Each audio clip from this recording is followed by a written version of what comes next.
ٹھیک ہے، آگے بڑھتے ہیں، چونکہ کوشش تو ہماری ہے کہ اس چھوٹی سی نشست میں کافی چیزیں جو ہے وہ سمرائز ہو جائیں۔ خطے سے امریکہ کا انخلا، سراج صاحب، جس کو کہا گیا کہ اس کی موجودگی ہی اصل پاکستان میں خلفشار کا ایک بڑا سبب ہے۔ امریکہ کا انخلا اب تقریباً مکمل بھی ہو چکا ہے اور ہونے بھی جا رہا ہے، جو تھوڑے بہت رہ جائیں گے۔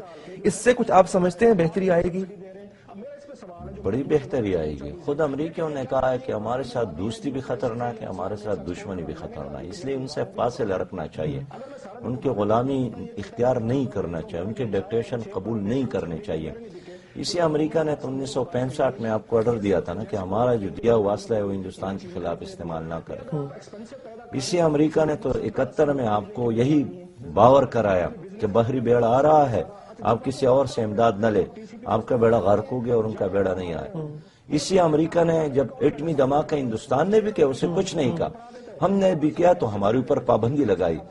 تو قرآن کا فیصلہ ہے کہ آپ کا دوست نہیں ہو سکتے، اس لیے اس سے دوستی نہیں کرنی چاہیے، اور اگر وہ اس خطے سے نکل رہا ہے اور شکست سے دوچار ہے، میرے خیال میں اس کو الوداع کہنا چاہیے۔ اور جیسے جیسے وہ نیٹو افواج نکل رہے ہیں ویسے ہی افغانستان کے اندر امن آ رہا ہے۔ تو پاکستان میں بھی کیا اس سے بہتری آئے گی؟ پاکستان میں بڑی بہتری آئی۔ جب تک امریکہ ہے یا ان کے یہ افواج موجود ہے، پاکستان میں یہ گڑبڑ رہے گا، افغانستان میں بھی، لیکن ان کے جانے سے میرا ایمان اور یقین ہے انشاءاللہ تعالی کہ یہ خطہ پرامن بنے گا۔ جان کیری پاکستان آ رہے ہیں کمنگ ویک میں، اور اسٹریٹجک ڈائلاگ دوبارہ ریزیوم ہونے جا رہا ہے۔ اس سے کیا مشورہ دیتے ہیں آپ؟ حکومت کو کیا لائن ٹو کرنی چاہیے یہاں پہ؟ کیونکہ یہ ایک معاملات ہے، وہ اسلام نے اجازت دی، آپ کسی کے ساتھ طے کر سکتے ہیں۔ حضور علیہ السلام نے خود یہودیوں کے ساتھ معاہدہ کیے، غیر مسلموں کے ساتھ معاملات کیے، وہ اسلام ہمیں منع نہیں کرتا ہے، ہمیں اس سے منع کرتا ہے کہ آپ ان کی غلامی اختیار تو کیا معاملہ طے کریں؟ آپ کیا مشورہ آ رہا ہے یا جا رہا ہے؟ ادھر سے آپ کے ویسٹرن بارڈرز پہ کشیدگی ہے، ادھر سے آپ دیکھیں تو انڈیا کے ساتھ بارڈر پر بھی کشیدگی جو ہے وہ بھی بڑھتی جا رہی ہے۔ ایسے میں جان کیری کا وزٹ بھی کافی اہم ہے۔ پاکستان اس سچویشن سے گزر رہا ہے جو کہ انپریسیڈنٹڈ ہے۔ جماعت اسلامی اگر اپنے آپ کو اس مقام پہ رکھے تو کیا کرتی؟ دیکھیے، ہندوستان کے مقابلے میں ہمارا جو مؤثر چیز ہے وہ ہماری قومی اتحاد ہے، اور ہندوستان کبھی ہمیں نقصان نہیں پہنچا سکتا اگر ہم ایک ہو۔ میں تو حکومت کو مشورہ دے رہا ہوں کہ خدا کے لیے ملک میں عدل اور انصاف کی حکمرانی قائم کرے۔ ہمارا صبح اور شام تبدیل ہو سکتا ہے، لیکن جہاں رشوت ہو، جہاں سفارش کا کلچر ہو، جہاں میرٹ کے وائلیشن ہو، جہاں لوٹ کسوٹ ہو، جہاں ہر چیز کرپشن کی بنیاد پر ہو، تو ہر کوئی یہاں ایک ڈپریشن کا شکار ہو گیا ہے، لوگ بھاگ رہے ہیں۔ اس لیے پاکستان کو میرٹ کے بالادستی، قانون کے بالادستی، نہ صدر اس سے بالاتر ہو، نہ وزیر اعظم اس سے بالاتر ہو۔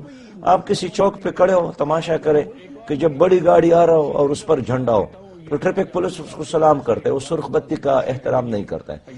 اسی چوک میں آپ رکشے والے کو دیکھے، ٹانگے والے کو دیکھے، ٹیکسی والے کو دیکھے، عام لوگوں کو دیکھے، وہی پولیس ہے پھر اس پر جھپٹتا ہے۔ تو میں سمجھتا ہوں کہ ہمیں اپنا ملک بنانا چاہیے، انشاءاللہ ہندوستان ہمارا۔ امریکی وزیر خارجہ کے لیے کوئی پیغام؟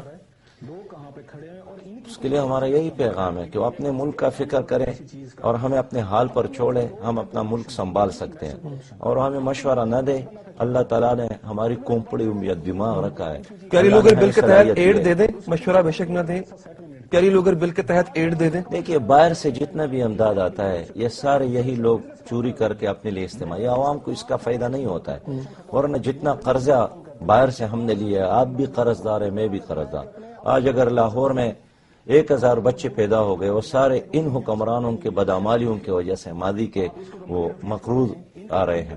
تو میرا خیال ہے کہ ہمارے ساتھ وسائل کی کمی نہیں ہے، ہمارے ساتھ انصاف کی کمی ہے۔ اگر آپ انصاف کا بول بالا کرے اور انصاف کا شمع روشن کرے، انشاءاللہ یہ اندھیرے، غربت کا اندھیرا، لوڈ شیڈنگ کا اندھیرا، یہ ختم ہو سکتا ہے۔ راج الحق صاحب، شورا کا اجلاس بھی چل رہا ہے جماعت اسلامی کے، تو اس میں کچھ اہم فیصلے متوقع ہیں، یا پھر 21ویں آئینی ترمیم کے حوالے سے جماعت اسلامی اب اپنا فائنل جو سٹانس ہے یا جو موقف ہے وہ اب بتائے گی؟ یقیناً اس کا بھی ہم جائزہ لے رہے ہیں، اور ہم ایک اسلامی پاکستان، خوشحال پاکستان موومنٹ کے لیے تیاریاں کر رہے ہیں، اور ہم سمجھتے ہیں کہ ملک میں اس وقت جو سچویشن ہے، یہ تو پرانے حکمران ہیں، پہلے بھی 3 بار ہم نے دیکھے، بار بار دیکھے، ہر پہلو سے دیکھے، ان کا ہر وعدہ، ہر منشور، ہر نعرہ ناکامی سے دو چار ہوا ہے۔ اس لیے ہم نہیں سمجھتے کہ ان کے ہوتے ہوئے کہ کوئی بڑا انقلاب یا کوئی بہتری آئے گی۔ اس لیے ہم جو ملک کے اندر غریبوں اور محروم اور مظلوم طبقات ہے، جن کے ساتھ ظلم ہو رہا ہے، جن کے حقوق پہ ڈاکہ ڈالا گیا ہے، ان کو اکٹھا کرنے کی کوشش کرتے ہیں اور ایک اسلامی پاکستان اور حقیقی معنوں میں خوشحال پاکستان کے لیے تحریک کی تیاریاں کر رہے ہیں۔ چلیں، اب چونکہ وقت کی کمی بھی ہے سراج صاحب، تو ذرا ملکی سیاست پر بھی بات ہو جائے۔ عمران خان صاحب نے دوبارہ ایک الٹیمیٹم دیا ہے کہ 18 جنوری کو وہ دوبارہ سے اپنا دھرنا ریزیوم کر سکتے ہیں اگر جوڈیشل کمیشن قائم نہ ہوا تو۔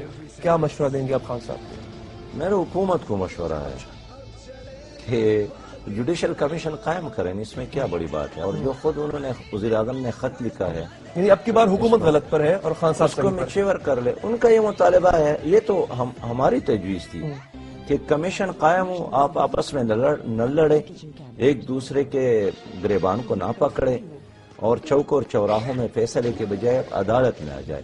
ہم نے عمران خان صاحب کو بھی مشورہ دیا، ہم نے نواز شریف صاحب کو بھی مشورہ دیا کہ عدالت کو سازش بنا لے، دونوں اپنی اپنی بات ادھر کر لے اور پھر عدالت فیصلہ کرے کہ حق پر کون ہے اور اب کی بار حکومت کیوں خان صاحب اپنی اتنی ڈیمانڈ سے پیچھے ہٹائے ہیں، لچکداری کا انہوں نے مظاہرہ کیا، اب کی بار حکومت کیوں اتنا لت و لال سے کام لے رہی ہے؟ خیال میں دال میں کچھ کالا کالا ہوگا، اس لیے وہ کمیشن قائم کرنے میں لت و لال سے کام لے رہی ہے۔ لیکن میرے اب بھی یہی تجویز ہے کہ بجائے اس کے کہ پھر احتجاج ہو، دھرنے ہو اور ہمارے جو اس وقت قومی اتفاق رائے ہیں یہ تقسیم ہو، حکومت کو چاہیے کہ کمیشن قائم کر لے۔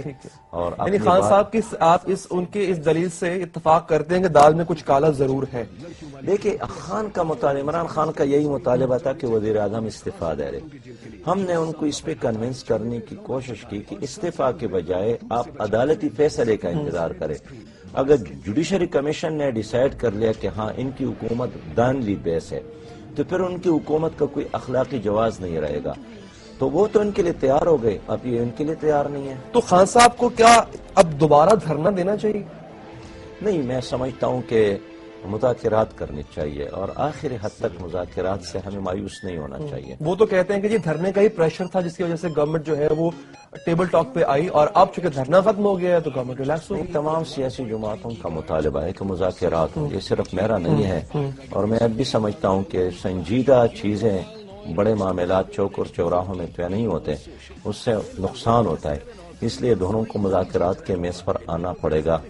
آپ اب چونکہ عمران خان سے ملاقات صاحب کے بعد ہم نے دیکھا کہ آپ ثالثی کے کردار میں اتنے ایکٹیو ہمیں نظر نہیں آئے، دوبارہ سراج الحق جماعت اسلامی ایکٹیو ہوگی کیونکہ دوبارہ ڈیڈ لاک پیدا نہ ہو، دوبارہ پھر سے وہی کنٹینر اور پھر سے وہی ڈی چوک اور پھر سے وہی سیاسی کشمکش؟ میرا اپنا ایک اندازہ ہے کہ شاید حکومت کچھ ڈیلے کر رہی ہے، کیوں کر رہی؟ لیکن بلاخر اس کو جوڈیشری کمیشن قائم کرے گی حکومت، اس لیے کہ ایک کمٹمنٹ کی ہے تو ٹھیک ہے۔ یہ درمیان میں 16 دسمبر کے بڑے واقعات آ گئے، سانحات آ گئی، اس کی وجہ سے معاملات کچھ ڈیلے تو ہو گئے، لیکن میرا یقین ہے کہ جوڈیشری کمیشن حکومت ضرور قائم کرے گی اور دھرنوں کا اور اس طرح احتجاج سر صاحب، آپ ملک کی سیاست کے اندر کی کہانیاں بھی بہتر جانتے ہیں، ویٹرن ہیں، سیاستدان بھی ہیں آپ۔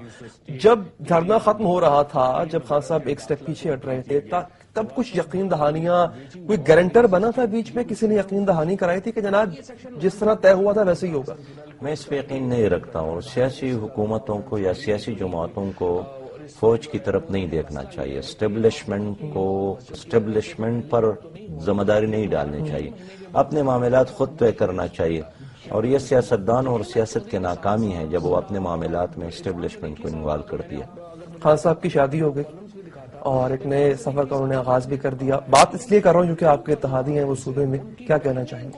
کیونکہ ہم نے تو مبارکباد دی ہے اور میری تجویز ان کے لیے دعا گو بھی ہوں، اللہ تعالیٰ ان کی زندگی دراز ہو اور خوشیاں ہوں۔ البتہ جن کی شادیاں نہیں ہوئی ہے باقی سیاستدانوں کو بھی کرنی چاہیے۔